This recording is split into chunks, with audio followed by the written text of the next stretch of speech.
लड़की की गर्दन कटने ही वाली थी, लेकिन जैसे ही जल्लाद रस्सी चेक करने आगे बढ़ा, उसने लड़की की गर्दन पर एक निशान देखा, एक फूल की तरह, आलू बुखारे के फूल जैसा। वो सीन वहां से गुजर रहे युवराज ने भी देख लिया और ठीक उसी पर जब 40 मीटर लंबी तलवार गिरने ही वाली थी, युवराज ने एक चाकू फेंककर उसे हवा में ही रोक दिया। महारानी, जो खुद फांसी का मुआयना कर रही थी, गुस्से में आगबबूला हो गई और युवराज को थप्पड़ मार दिया। उसने एक्सप्लेनेशन मांगा, लेकिन युवराज ने ठंडे लहजे में पूछा, क्या आपने वो बात भूल गई है जो आपने सालों पहले कही थी? असल में महारानी ने एक बार कहा था कि अगर किसी के कंधे पर प्लम ब्लॉसम फूल की वाली बर्थमार्क हो तो वो उसकी खोई हुई बेटी होगी, ताकि वो गलती से अपनी ही बेटी को ना मार दे। युवराज ने सजेस्ट किया कि लड़की के कंधे की जांच की जाए और सच में वो वही राजकुमारी निकली जो 15 साल पहले गायब हो गई थी। हुआ यूं था कि जब प्रधानमंत्री ने बगावत की तो महारानी को जान बचाकर भागना पड़ा। उस मुश्किल वक्त में उसने अपनी 3 साल की बेटी को मुख्य नपुंसक अधिकारी को सौंपा और एक गोल्डन हेयर पिन दी, जिसे पहचान के तौर पर रखना था। उसने उसे बोला कि महल छोड़कर भाग जाओ और बेटी की रक्षा करो। भागते वक्त वो अधिकारी घायल हो गया और एक किसान के घर के बाहर बेहोश होकर गिर पड़ा। उसी घर वालों ने लड़की को अपनी बेटी मानकर पाला। 15 साल बीत गए, वो लड़की अब बड़ी हो चुकी थी और उस दिन जब वो गंदा पानी खेत में डाल रही थी, उसके मन में अपने बीमार गोद लिए पिता का ख्याल आया। उसने सोचा कि कोई कीमती चीज गिरवी रखकर दवा खरीद लाए, लेकिन जैसे ही वो शहर की एक पॉन शॉप पहुंची, वहां के गार्ड ने उसकी गंदी कपड़ों की वजह से उसे अंदर नहीं जाने दिया। उसने उसे धक्का देकर जमीन पर गिरा दिया और उसका सारा पानी बह गया, जिससे वहां के लोग घृणा से देखने लगे। तभी दुकान से एक औरत बाहर आई और लड़की की खूबसूरती देखकर जलन में भर गई। उसने उस पर इल्जाम लगाया कि उसने उसका बिजनेस बर्बाद कर दिया है और धमकी दी कि उसकी टांगें तोड़ देगी। लड़की ने हाथ जोड़कर विनती की, बोली कि उसे सिर्फ एक चीज बेचकर दवाइयों के लिए पैसे चाहिए। उसने अपनी जेब से वो गोल्डन हेयर पिन निकाली। उसे देखकर उस औरत ने तुरंत पहचान लिया कि वो खालिस सोने की है। उसकी आंखों में लालच आ गया। उसने लड़की को सिर्फ एक सिक्का दिया और बोली कि इस कीमत में ही हेयर पिन खरीदी जा रही है। फिर हंसती हुई चली गई। लड़की के पास कोई ऑप्शन नहीं बचा था। उसने चुपचाप सिक्का उठाया और जमीन पर बैठ गई, बेबस महसूस करते हुए। उसे नहीं पता था कि वो असल में महारानी की सगी बेटी है। जब बगावत खत्म हुई, तब से महारानी अपनी बेटी को ढूंढ रही थी। बहुत सालों तक खोजती रही। फिर एक दिन युवराज को खबर मिली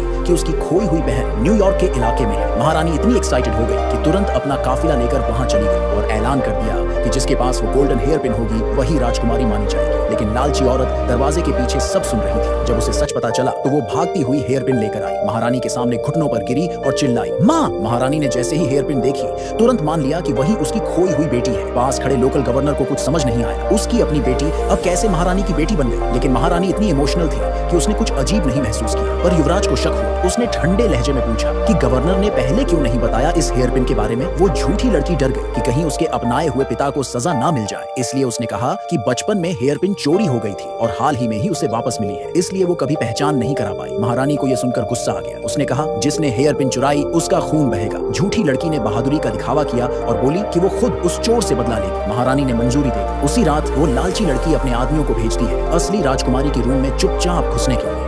मूवी स्टाइल वीडियो देखना चाहते हैं